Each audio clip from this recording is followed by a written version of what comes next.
Thank you very much. I was going to start this talk trash talking France, but I don't know if you've been to the talk yesterday. I think Tobias Lennart and Peter Singer spoiled it for me, talking about their experience in France. So I don't know if you've ever been to France. It is one of the least vegan-friendly countries in Europe, for real. There are animal products everywhere, but I'm still going to try to show you what we can do. Last month, the food industry in France, they managed to pass a law banning the use of words such as bacon, sausage, chicken, and steak for like vegan alternatives. This law is on hold for investigation, so we don't know how it's going to go, but this is to show you the power of the food industry in France.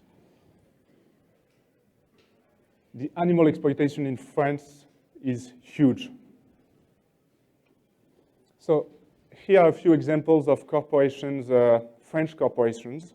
The first one is the world leader in the cow milk industry, weighing 20 billion euro, Groupe Lactalis. The second one is Groupe Bigard, #1 cow meat company in Europe.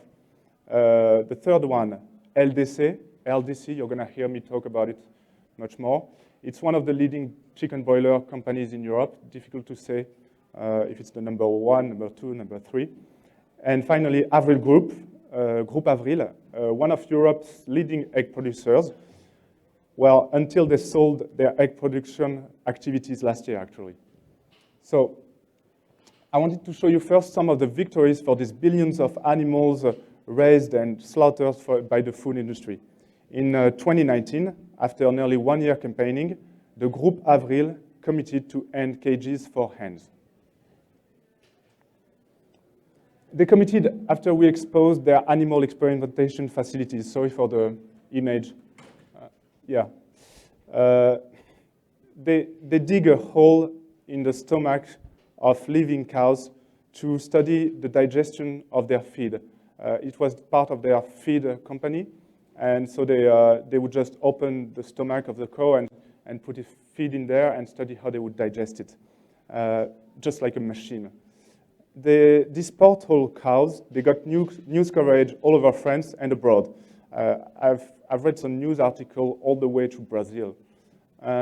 This investigation, although not focused on hens, it resulted in Groupe Avril committing against cages for hens because they knew what we expected from them. We were campaigning them at that time.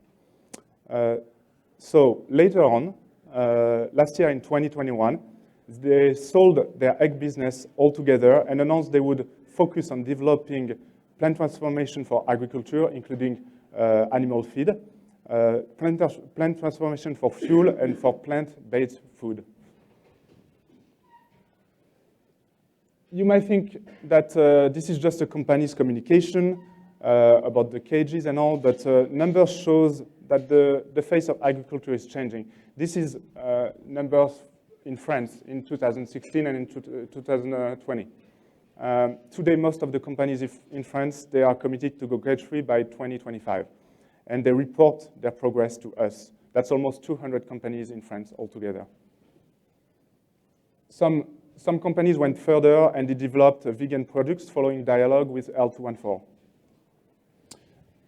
Here's an example with Paul.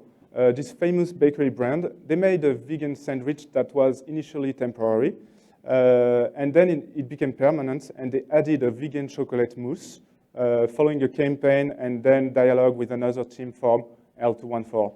This other team was in charge of developing vegan alternatives in the food industry. We were campaigning them for cage-free campaign, and they still developed this. These campaigns, they aren't slowing down the shift to vegan alternatives, quite the contrary. So, to do the link with yesterday, when we talked about animal liberation from Peter Singer, many of you may already know his other book, Ethics into Action, from 1999. It was only translated in French in 2018, but it was a big inspiration. So this activism manual follows the precepts of Henry Spira, who got groundbreaking victories for animals in the US from the 70s to the 90s. Awareness campaigns are just not enough. We need mid-range goals We need we need mid-range goals to pursue major change. For this presentation, I won't have time to develop all the details of the points here regarding the premises of the campaign, the strategy such as the goal setting, the creation of an ask, and obviously not the dialogue that has been foreseen previously. Instead, I will focus on number 7, which is fun because it's very confrontational. This is the most visible part of the campaign, like publicly visible part of the campaign, and I will show some examples and observe them with you. So what worked for L214, at least in France? I mean, I see there are many members of the Open Wing Alliance, so you already know the drill. First, obviously, we dialogue, we negotiate. And secondly, if the dialogue isn't enough, we campaign. What we have found effective in confrontation with company in France for L214 is basically everything. We do it all. First, video. This farm that you are seeing supplies Le Gaulois, #1 chicken brand in France. Le Gaulois is the #1 chicken brand in sales. It's part of the group LDC. We want to be able to state this with certainty. We need evidence of date and location. Footages from farms, they allow us to show exactly what a company does to animals. As much as possible, we try to find proof of the business link between the farm and the company or the brand. The press and the public, they want to know if what they are watching is directly linked to the company, when it was shot, and where. L214 is famous in France for its investigation videos.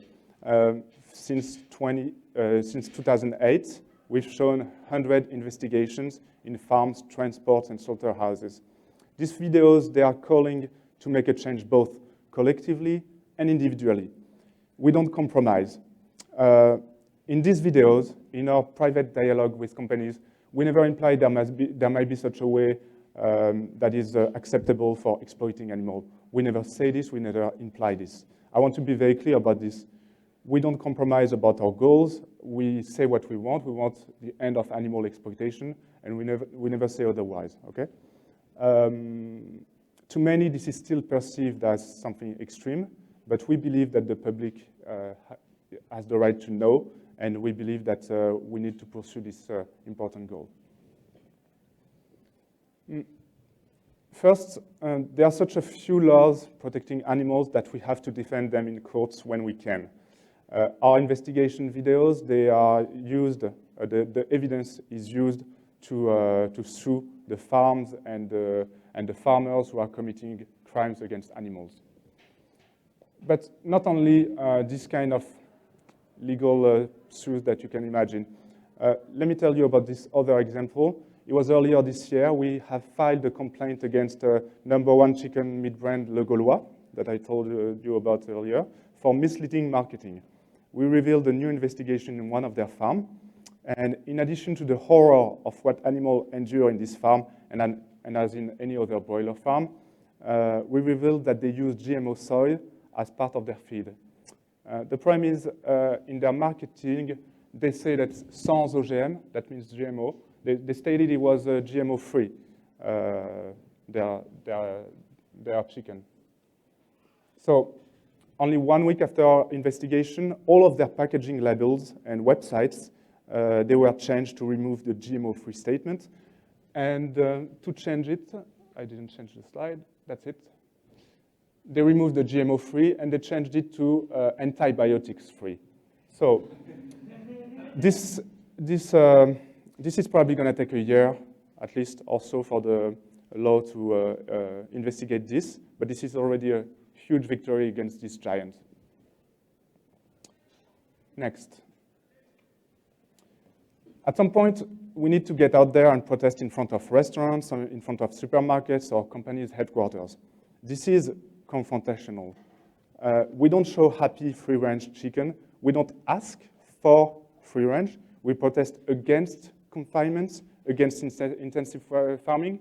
The wording is very important here. As I said earlier, we never implied that in our dialogue with companies, but it's the same, obviously, publicly. There is no such thing as it's not. We don't imply that we want free range or something. We say we want the confinement. We are against the confinement of chicken. These protests, they take a lot of planning. You need to meet the volunteers, to brief them. You're going to meet passerbys, potential supporters, journalists. You're going to answer interviews. You're going to meet the leadership, maybe, if you're lucky. You're going to meet employees, maybe sometimes farmers, if you're not lucky. All of that is one exhausting day, but it is very rewarding and very important for animals. Online action. So to me, in my opinion, social media is a tool, and it's not like an end goal. There is no point in getting billions of views or likes or something in itself. To me, this is where our supporters, they learn about us, and maybe they decide to take the next step and to join us for a protest, for example. The press, the industry, they see what we publish on these social medias. As many other organizations here, we have developed an online activism newsletter that allows supporters to act quickly and efficiently for animals from everywhere in a few clicks. Now I want to take some time to, a little bit more time to show you about something that I personally quite enjoy and cherish, which is physical ads. There are different spots where you can rent ad space. Bus stops, for example, they can sometimes be found near some of the company's headquarters locations. They are offering space ad for rent. Sometimes, if you want to get even closer, or do you have no other choice, wild posting that can make sure that the company's leadership, the employee are going to see your posters, and maybe their business partners too. Here is another example of billboard I want to tell you a bit about. So the backstory. We've had meetings with LDC's leadership, you know, the #1 chicken producer in France. We've had a meeting with them in rental offices in Paris to discuss our ECC ask, to discuss the ECC regarding broiler. We met them in Paris because their headquarters is in another city. So knowing they seem to use these offices frequently, because we've had meetings with them several times in the same office, we looked up the way from this place in Paris to their headquarters, passing by the train station, through the public transport, and we bought a few billboards on this route in the Parisian subway. So basically, this poster was intended for them. We wanted them to see it on their way in their offices, and we hope they saw it as well as their business partners, maybe meeting them over there. You may think that this poster are very expensive, but in a few strategic locations, it might come up quite cheap. And many ad companies, they offer discounts to NGOs, so it is something worth looking into. For example, here we didn't rent hundreds of spots. It was only like 10 of them, and it cost us 700 euros for 1 week. And it was used the week of an investigation, so we wanted to hit hard.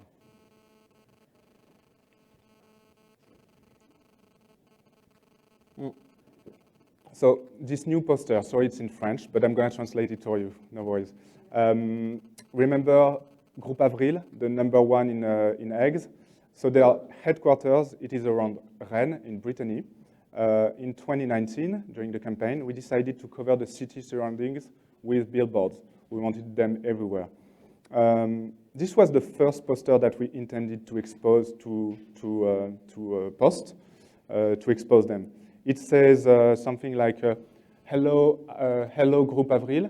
We wish we didn't have to post you up here. It's kind of a pun. That means like to put you on spot, to post you up. But you are leaving us no choice. And then Groupe Avril say no to cage hens. And then l214.com/Avril, the website. So unfortunately, the company managing these billboards, they refused this proposition because it was naming and shaming the company, and their legal teams refused, stating that they weren't allowed to do so, they would be sued and blah, blah, blah. So we decided to try our luck and get around it. So this was agreed. It's not so different. Not so different. You still see the cages, the same farm in the background, and it says the #1 French egg producer refuses to commit to end cages for farms, to end cages for hens. And then, unfortunately, we are not allowed to write their name here. And then lower down, but we tell you everything here, l214.com/Avril. And this was accepted, so, I mean, they knew it was for them. And some hen farmers, they didn't quite like the joke, actually. And we found some of this billboard teared up. By the way, we got a discount from the ad agency about that. We pointed it out, and they said, oh, no, it's probably something like technical. We have a technical issue, you know. Can you reboot your billboard? Actually, on the side over there, it was online, we found this. So this is a member of Maine Farmer Union, which is calling to tear up the ad. Like, shall we call our unionized farmers to tear them up? Something like that. By the way, we had a presentation about the European Union and everything. This farmer union is presided by Christiane Lambert, who's also president of COPA. It's the lobby for like farmers union in Europe. So she's like the boss of farmer unions in Europe. Here is another example. That was for Lidl campaign back in 2020. Some guerrilla marketing agencies, they will offer to do this kind of, it's very technical. You need, ladders and everything. And so there's these gray areas in big cities like Paris where you see all these concert posters and such. They usually, they will offer you to cover up the legal trouble and everything, but usually, at least in France, it's not worth it, as you will very rarely get a fine for this. So there are some of these gray areas that you can use. In the Lidl campaign, I'm not gonna have time to show you the videos we've made. We made a parody because they were having very famous ads, but at least you're seeing it on the poster and everything. We did parodies of their ads, of their videos, and we used this ad truck to get as close as possible to their supermarkets and to be able to expose them in front of their clients. This ad truck, for example, it's a very efficient way of showing your poster in a large way, and it will only come up at 600 € a day in France, at least. You may need agreement from the authorities regarding the truck, but if you know other organizations who have already done it in your country or something, you may ask them and see how it goes. Clean tags. So these clean tags, they can be used to escape the limitation of posting on walls. They are using, special chalk paint spray and stencils. You can signal your message in places where people are watching their steps. For example, here, right in front of the headquarters of Burger King, right in front of their door. This also has the advantage of being something relatively uncommon, so people are going to notice it. Now, since we've talked about Burger King, I'm going to show you what we've done using some of their burger boxes. It's in French, but I hope you're going to get the gist of it.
So,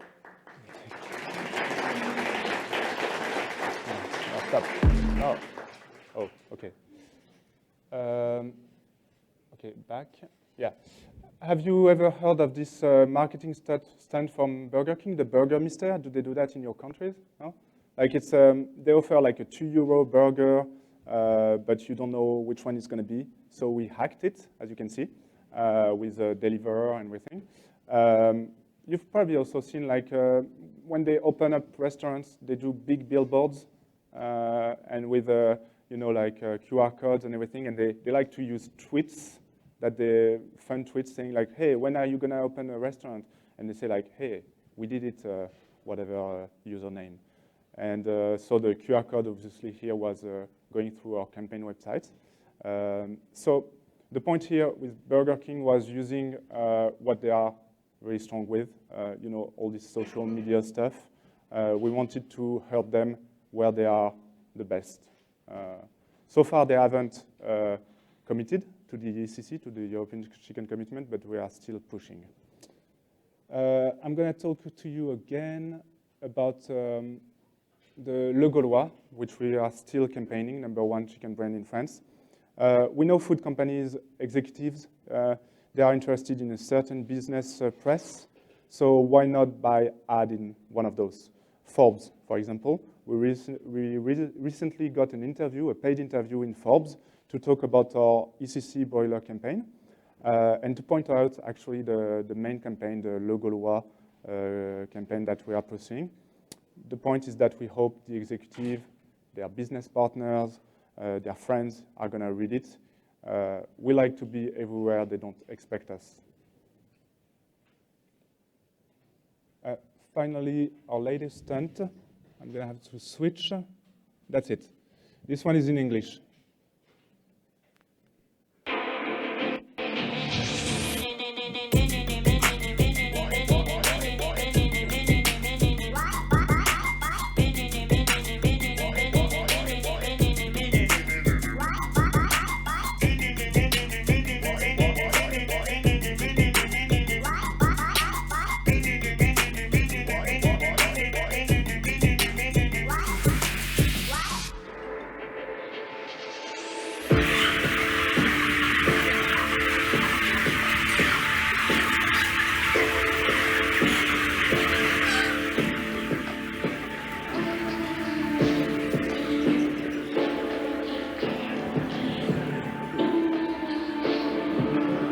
J'ai pas de mots, c'est des conditions vraiment atroces. Ça n'a rien à voir avec la publicité qui est commune. La logistique la plus cynique qui est appliquée aux gens. Cette nouvelle opération DEL 214. Cette action est menée simultanément dans 25 autres villes françaises. Dans quelles conditions le Gaulois fait et élève les volailles françaises?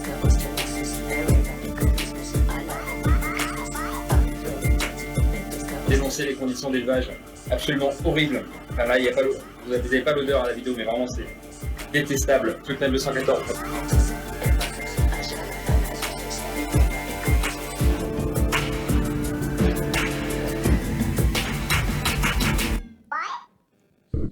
Sorry, I didn't translate the last part. It was like a sign or petition and such.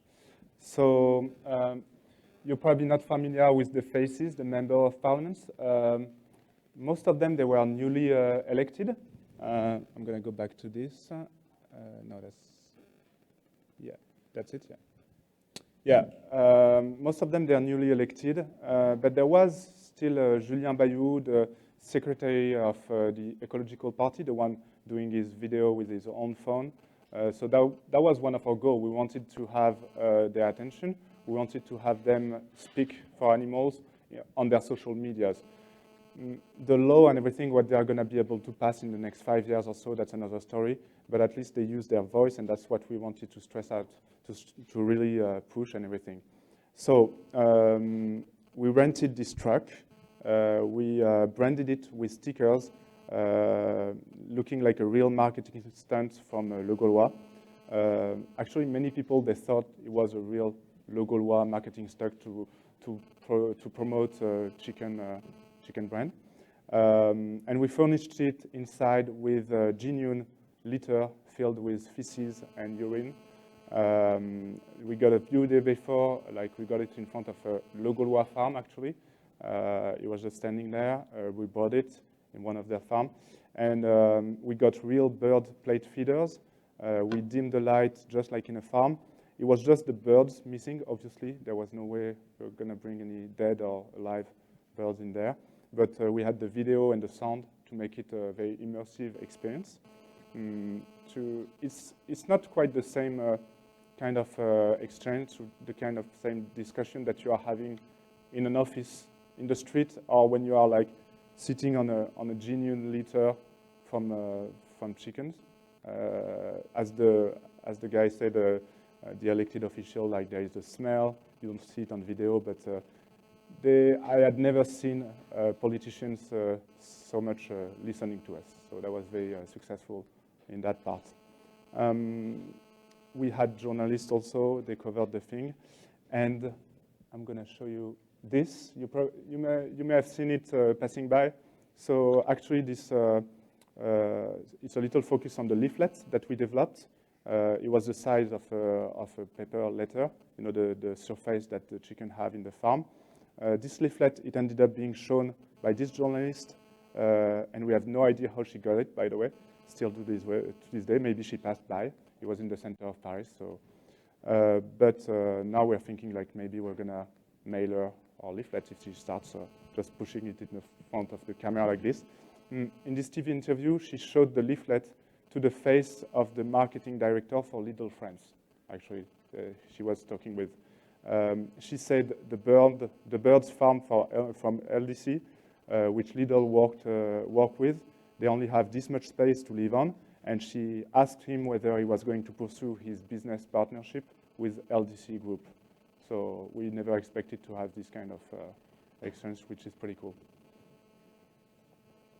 To conclude, there are many ways of defending animals.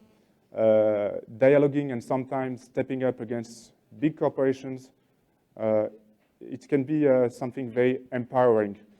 I hope I was able to present the reasons why I am very excited to wake up every morning, working and fighting for these campaigns, impacting the lives of billions of animals. Thank you very much.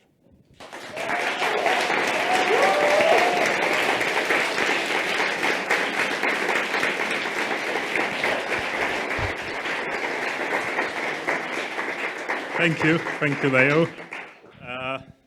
Please remember that you can still ask your questions. And back to you. An impressive presentation, and the campaigns were very clever, and the applause from the audience, I think, says it all. But as one question specifies, they were bordering on the illegal. And have you ever got into trouble doing that? Has anyone from the organization? Talking about the posting, the clean tags and such, we've never been sued at all for this. We never got a fine. Actually, yeah, they got a fine in one of the cities because I didn't take time to develop all of that, but some of these stunts, they were happening in like 30 cities in France. And there was one activist, one volunteer getting a €100 fine for clean tags that she was able to clean after a while, actually, because you just put water on it and it goes away, but the cop fined her for €100 that we paid for. Regarding, well, the big things, they are about like defamation, like lying and such. We've been sued in the past. That was a while ago. But for all of these campaigns, we really watch our words, and everything that we are stating is 100% sure. As I told you, we have the evidence for what we are stating, the place, the location, which allows us to be comfortable with this, and we haven't been sued in a while from corporations. Yeah. Okay, and there is no legal issue with using company logos? Oh, that part.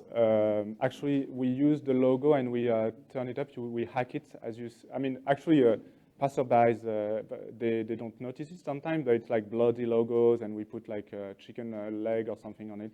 And at least in France, this is legal. This is like kind of critic parody. It is authorized. You can parody some logo. Okay, great. Maybe this will be an inspiration for some of our movements in other countries. Possibly it's legal somewhere else as well.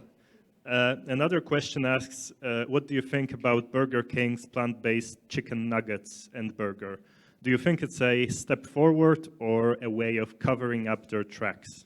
Well, I think it's very late in France, first. I mean, they just released it like very recently. We're always late on these things. As I said, you may think this is animal welfare washing. You may think this is just communication, this and that. But at the end of the day, these campaigns, they are proving that they are working. They are confrontational. They don't like it. As we showed, I mean, Burger King is still developing plant-based products. So the day they will have all of their burgers available, I mean, we've seen yesterday in the presentation the normal burger being the vegan one. I think that's a big victory. Okay, yeah, I think so too. And the next question will be, how do you measure the impact of the ad campaigns? Yeah, this is a difficult one. For the posters and such, for the boxes, for example, you had QR codes inside. I mean, they were the boxes inside. They were showing like like nuggets and saying like, "Oh, this is the first time this chicken see the light. Too bad they had to wait to be nuggets for that," something like that. And yeah, we played with Burger King's communication that is always very funny, very like that. And they had QR codes. We've got some scannings, quite a few. You can track those. But then, I mean, for a billboard, there is no such thing as scanning how many people see them. I mean, the ad agencies, they have their own numbers. Honestly, I don't even look into it personally, because it's not about like how many people, it's about the quality of the people. When you're around the company's headquarters, I mean, if it's on the way by car, they're gonna see it. And that's what matters, in my opinion. It's for key people to see our ads. Yeah.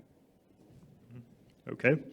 The next question, if you could elaborate a bit on the title of your talk. So, abolition through animal welfare campaigns. What do you mean by that? Yeah, I mean that this is exactly what we've been talking about, developing vegan alternatives. And we are very straight about it when we dialogue. It's been talked about previously, but the talk about vegan alternatives is always there somewhere at the end of the dialogue. At L214, we chose to have one team that is doing corporate campaigns for cage-free and broilers and everything, and another team doing the development of vegan alternatives. So it's kind of, and it's branded differently and such, but we work hand in hand. We pass them the files, the executive dialogues and such, and they come up at some point developing this alternative. Actually, we have had some open doors thanks to that. So this is what I mean by abolitionist, because we are still, and we never lie about that. We actually, when we do our presentation to companies, it is at the end of the presentation, we are not lying about the end goal for us, which is the end of animal exploitation. As I said,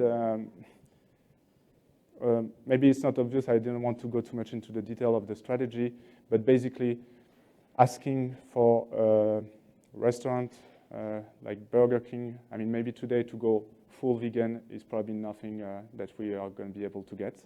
Although getting ECC commitment, cage-free commitment, there are mid-range goals that we can achieve. And if we can achieve them for animals, then we should do so and pave the way for the rest of it.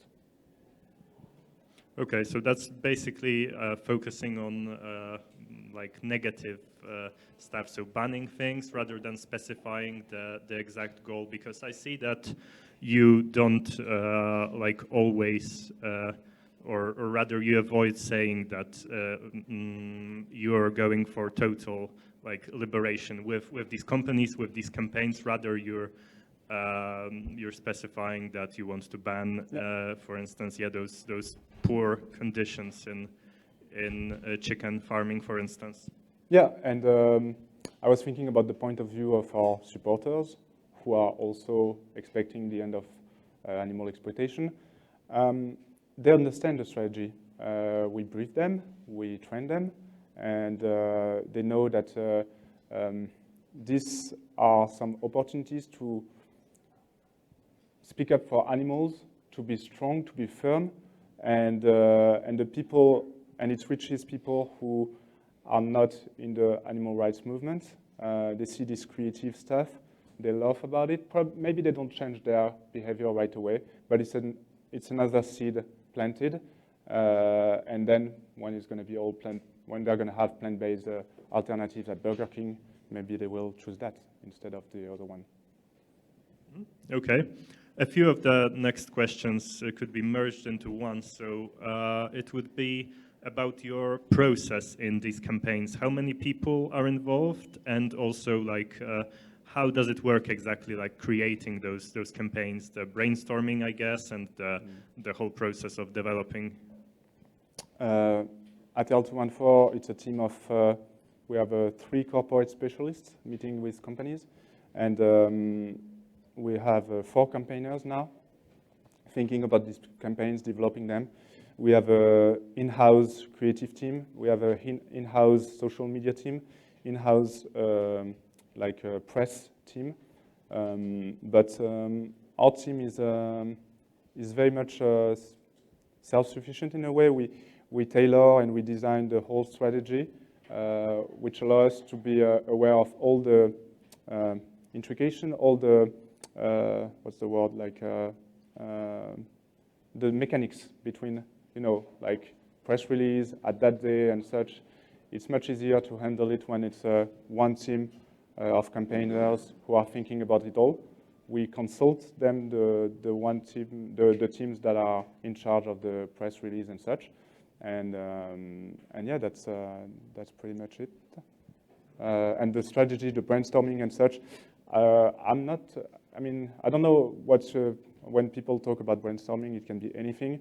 I personally prefer to do our own research on our own, and then discuss the ideas that we've had.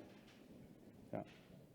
Okay, cool. And are you fine with a few more? Sure. We have put the time. Okay, so I think we can do 3 more. The next one, do you praise companies for making steps in the good direction? For example, going cage-free. Oh yeah, actually we never praise them. We are very careful about it. For example, I've shown you this newsletter. They result very often in victories. Companies, they get emails from people saying them like, why aren't you cage-free yet and such, and then they commit the week after. And of course, we want to thank our supporters who sent emails and such. And we are not saying bravo, this is the end of our fight and everything. This is not the point. They know that this is not enough. This is something to celebrate together, for sure. But we never applaud. We've done some in the past. We've done on our social medias some communication about Domino's Pizza committing to the European chicken commitments. But we use words always in the negative way, actually, saying they will stop using chicken from the most intensive farms, rather than they will start using ECC chicken, which is really nothing to be proud of or something. So it's always about this is a step backward from the horror that animals endure. Yeah, I guess it goes in line with what you've said before about not accepting the middle ground. So another one in the dialogue phase, before you start a confrontational campaign, what do you ask the companies to do? How do you talk to them? Actually, in France, it was interesting. The previous talk, there were some implication of threatening the companies. The law is very tough in France about that, blackmailing, threatening, anything that a company can take from you that implies that some sentence that you've said that is if, then something, you can be sued for that. So it solved the problem for us quite quickly. We just never threaten to campaign them. They just know us by reputation. They know us also by the years of dialogues that we've had. And sometimes we will go around to say like, like Aaron presented, like, oh, there's a campaign coming up. We don't know yet who's going to be the target, but I mean, there is that debt coming up, so yeah, that can be used. Okay. So to conclude a bit of a look into the future, what is your opinion on the evolution of political statements and public opinion regarding animal rights in France specifically? Oh, the political advances in France right now? Yeah, I guess how the public opinion is changing as well, and is it going in the good direction, and how fast is it moving forward? Well, it's moving the same way as in your countries, but just a little bit slower, and later. I guess whatever happens in the US, it happens 20 years later in France. So no, that's true. I mean, talking about Burger King, like we are late on that. I mean, the alternatives, they are not so much, and I don't know how to say, but that's the personal behavior, personal consumption, and such. They're one thing, but this is a global industry, and we have to look at the big picture here. It's not only about French consumers and what they do, what they think, and everything. It's big corporations that have activities all across the globe, and when you have a brand, when you have a retailer such as Carrefour who commits to go cage-free for all Europe and maybe globally or something, that's making change not for consumers. It doesn't. They don't know about it. No one knows about it, but it changes a lot for animals all around the globe. So regarding how people think about it, really, yeah, I don't want to sound too pessimistic, too negative. That's really not me at all. But really, we're not. It's not huge in France. We don't have stars who are vegan, not so much, not very big ones. Yeah, sorry, but there are vegan restaurants. You can come to Paris, sure. Just don't get out. Yeah, but with how focused France is on food and culture and tradition, I think it's still a great step forward. And yeah, probably some of it, or maybe a lot of it, is also your and the organization's role. So thanks for that, and thanks for the great talk. Thank you.